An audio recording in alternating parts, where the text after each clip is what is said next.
Hi, this is Adam, September 10th, 2025, and I just had the most incredible time in Las Vegas.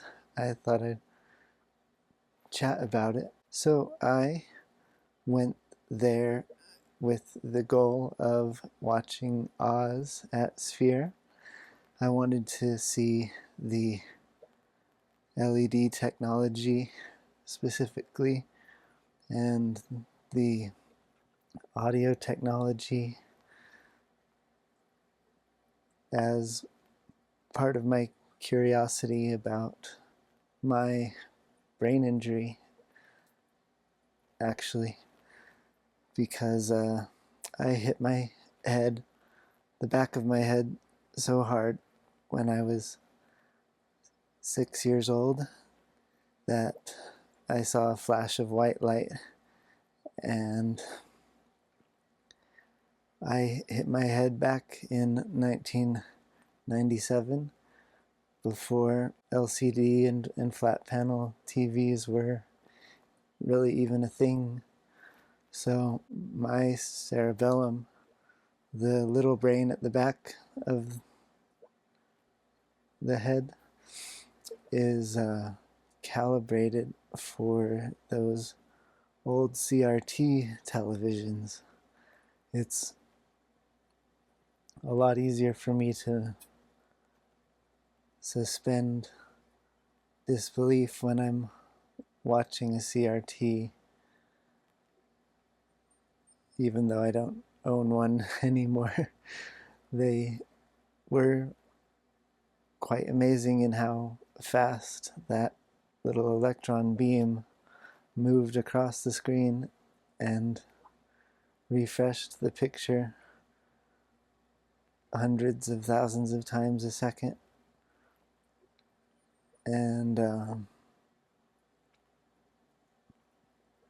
really the Sphere and this new LED technology is the only thing that's comparable. I got the laser eye surgery a few years ago, and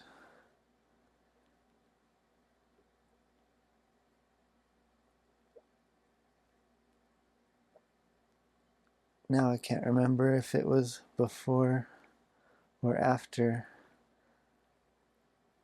I got laser eye surgery. Must have been after that. I got laser eye surgery after I went to the neuro-ophthalmologist, and he tested my horizontal eye movements and my vertical eye movements with the computer. So I have much worse horizontal eye movements compared to the average person, and the horizontal movements are down in the pons area, right where the cerebellum interconnects with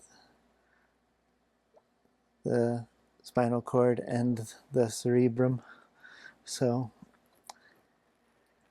the evidence all lines up to support my memory of falling off the trampoline at 6 years old and hitting the back of my head. So ever since then, I feel like I almost can't ignore slight artifacts and motion jitter on LCD and flat panel screens.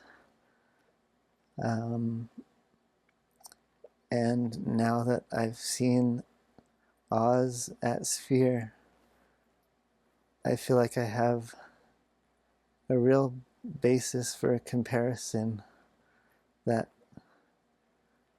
I consciously brought my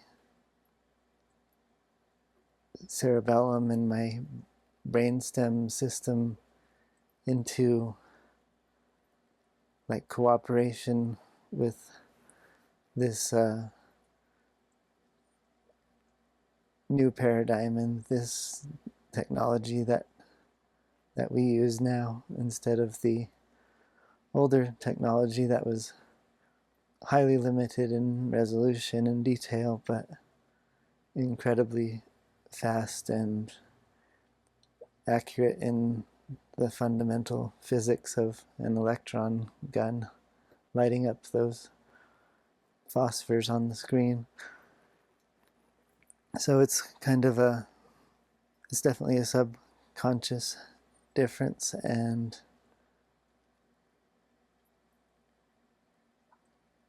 incredibly, this quick trip to Vegas, I left in the morning on September 1st and got there in the afternoon, and was thinking of going out to the Strip on the 1st, but was too tired from traveling, so I just chilled at my Airbnb until the next day, and yeah, just fabulous. I sat down for breakfast at a local diner, and on the news was the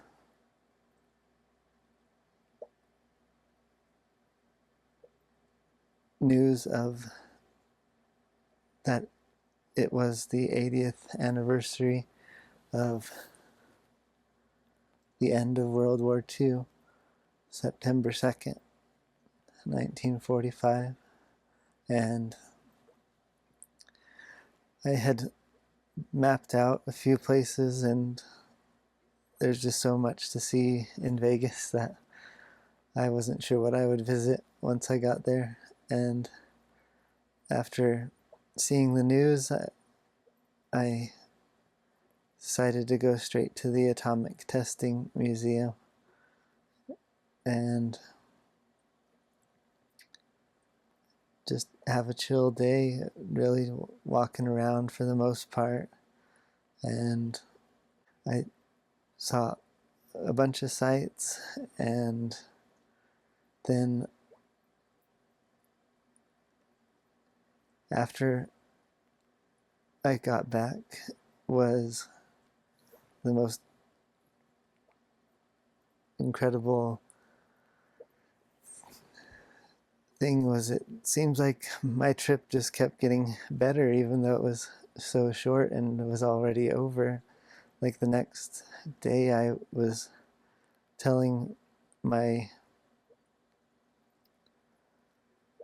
friend and supervisor at work about my trip, and it suddenly hit me that I've been to the Bellagio Conservatory once before.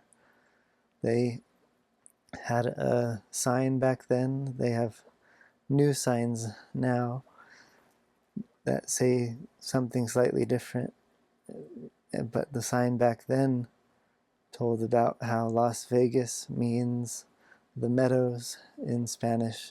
So way back in the day, the water table was close enough to the surface that it just made an oasis in the desert. And as the city grew, and just over time the water table dropped, so the plaque in the conservatory told about how they have the wells underneath the hotel that draw the water up to the conservatory. And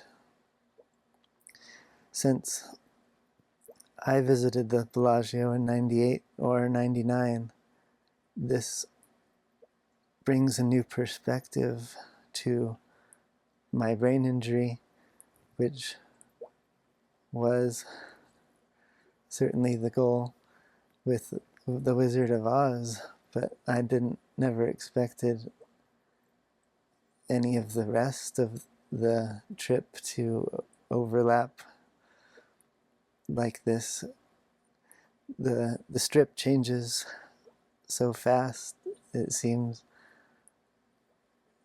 especially visiting it almost 20 years later, that as I was walking around, I I had no feeling of familiarity of having been here before. Like maybe the quietest inkling in the back of my head or something, and but only the narrative of sharing it with a friend, and now sharing it with you has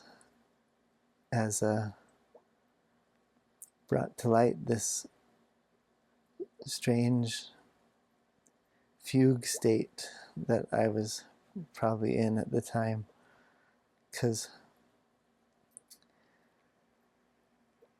I got the evidence from the ophthalmologist about 7 years ago. These are permanent lesions, permanent damage to the brain, and the world expert in this kind of brain injury, Dr. Jeremy Schwammen, he talks about how long-term memory recall is preserved in this type of brain injury, yet my executive control of the entire system of the recalling the memories is impaired. Those connections are disrupted. So yeah, once it hit me that I had been there before, and I had a specific testable claim of that plaque in the Bellagio Conservatory. I think it told a specific number of feet down beneath the hotel that the pumps had to have to go to, probably deeper now, is that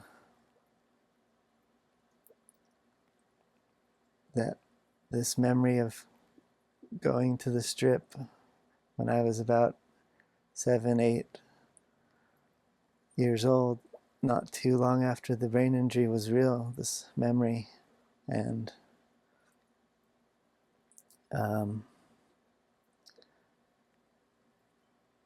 so it's very strange to think I was sort of absent from my own childhood for a little while there. I had no identity, no framework for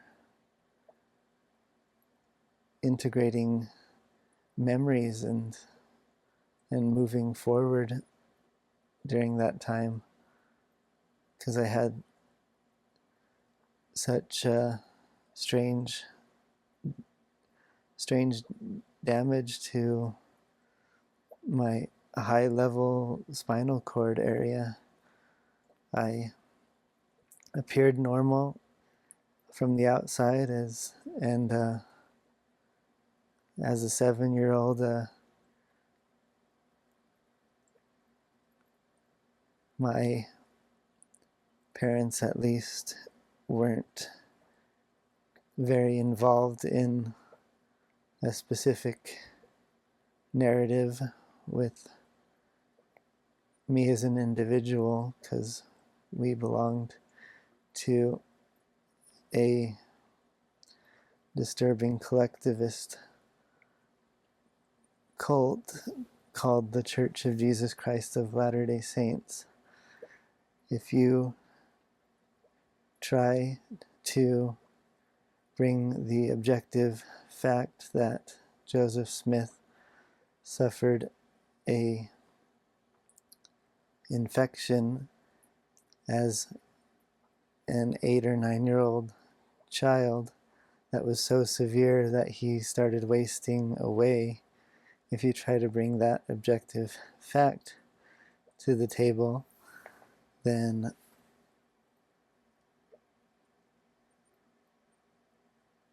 it all starts to make sense of why his perceived authority and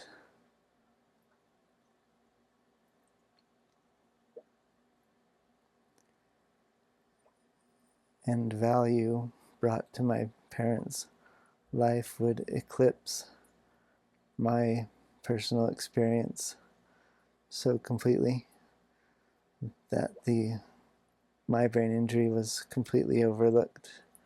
And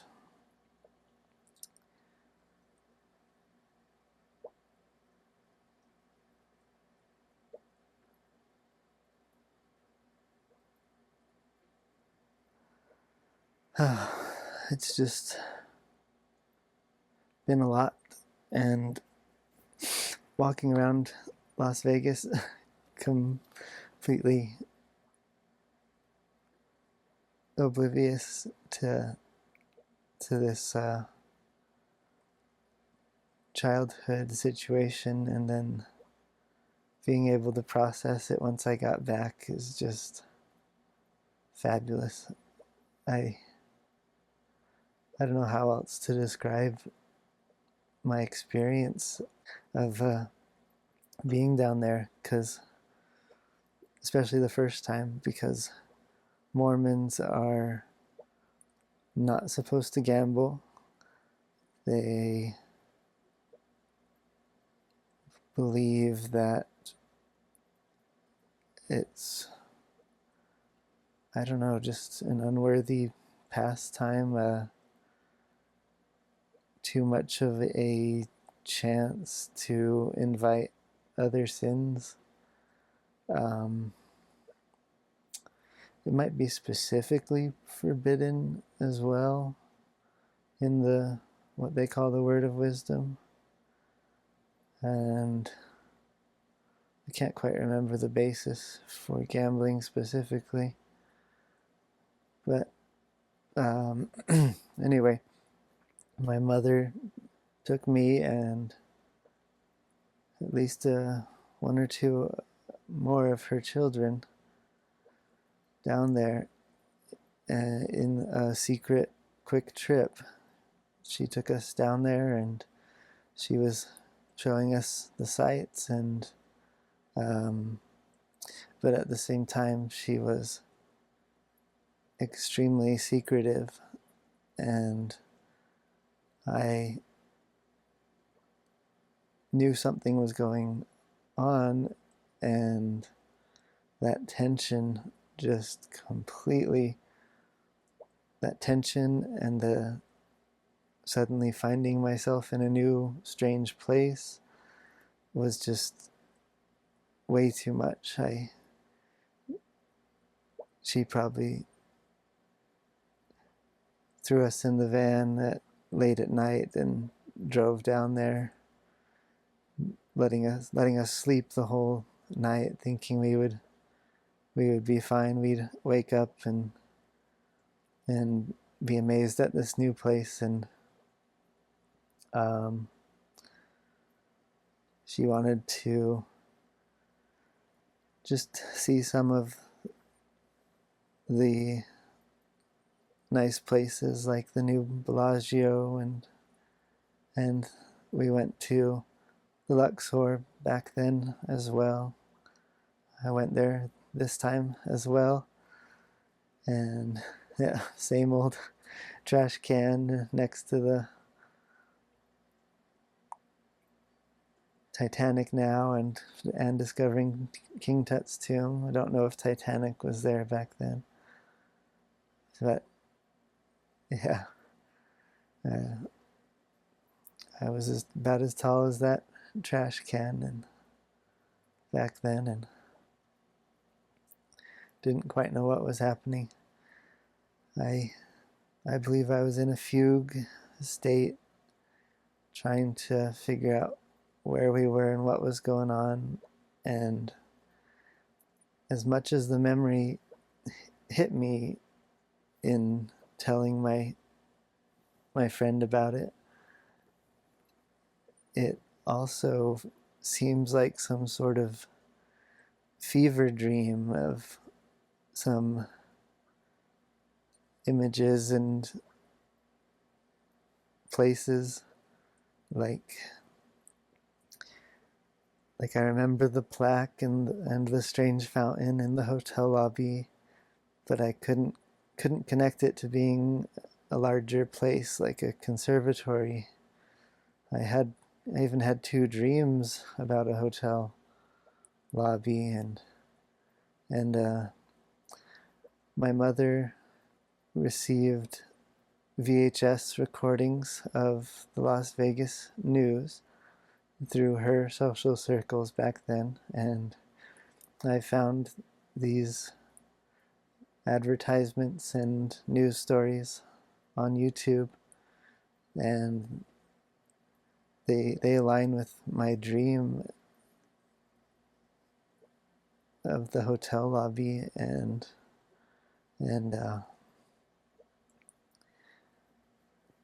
so it's just amazing to process it now.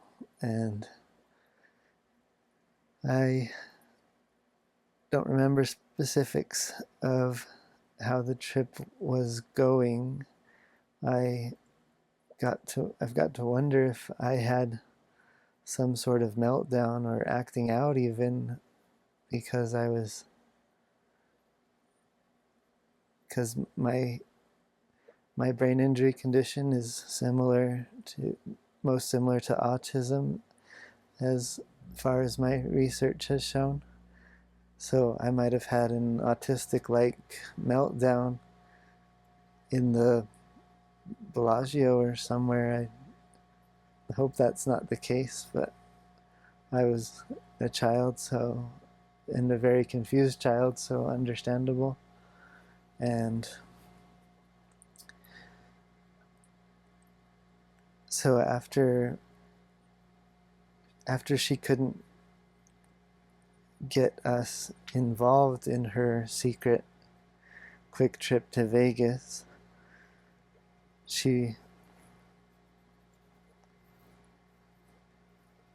that conflict within her bled into us children, and I think she just gave up and thought we were being difficult and decided to go and quote unquote enjoy herself. By maybe it was her plan all along, but she threw us in daycare. A really nice play center from what I remember, with lots to do and a big old circular sort of portal entryway to go to different areas or to enter the play center. But she dumped us in there, and you can't avoid the science of children considering themselves to be abandoned. The children left in daycare for even a few hours or something. There's been studies that show they have the same symptoms as children that are completely abandoned by their parents. So in my strange, vulnerable, and possibly fugue state, maybe I had some of those same symptoms, and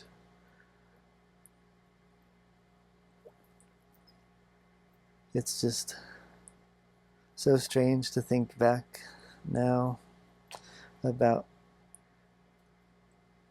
how there's a replica Empire State Building and Statue of Liberty, yet the airport is right there. So the proportions are all wrong compared to anything I had seen on TV. Before that, airplanes would be flying way too close to these tall buildings, and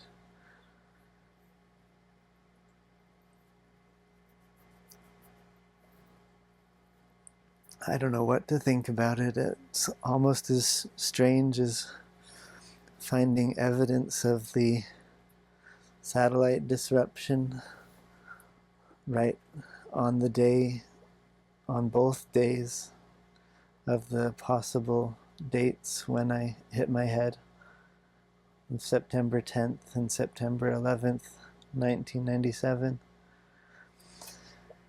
There was a strange satellite disruption, and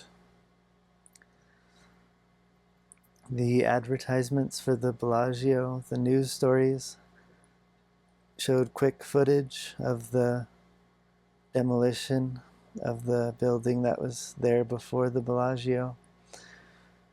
So it's just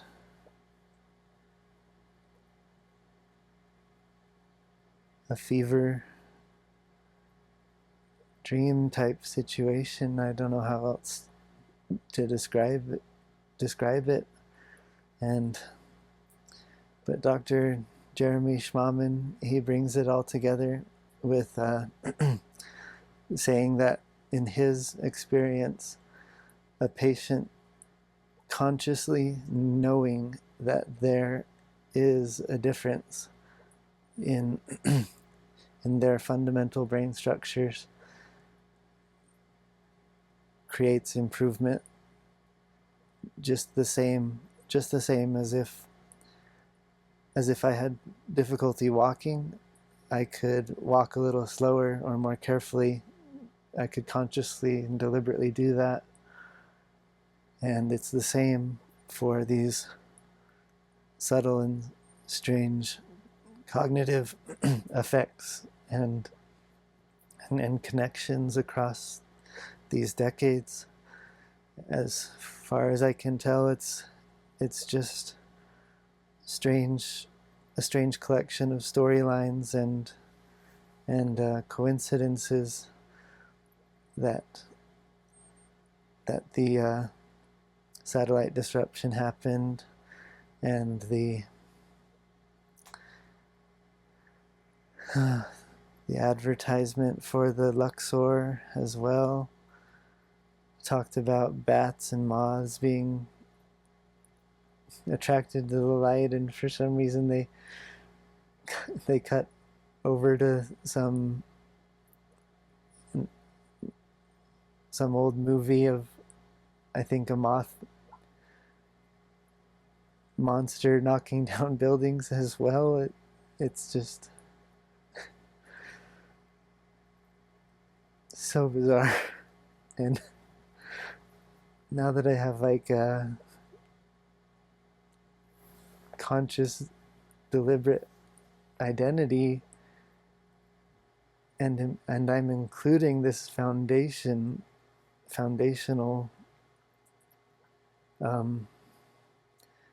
neurodevelopmental condition of having fallen off the trampoline, now that I'm consciously incorporating all of it into my worldview and experience, I just thought there was going to be like no more surprises and not too much more to figure out, but just the simple curiosity of the LED technology of Sphere Las Vegas turned into a successful experiment of much bigger proportions than I can almost comprehend. It's just unforgettable, this trip, and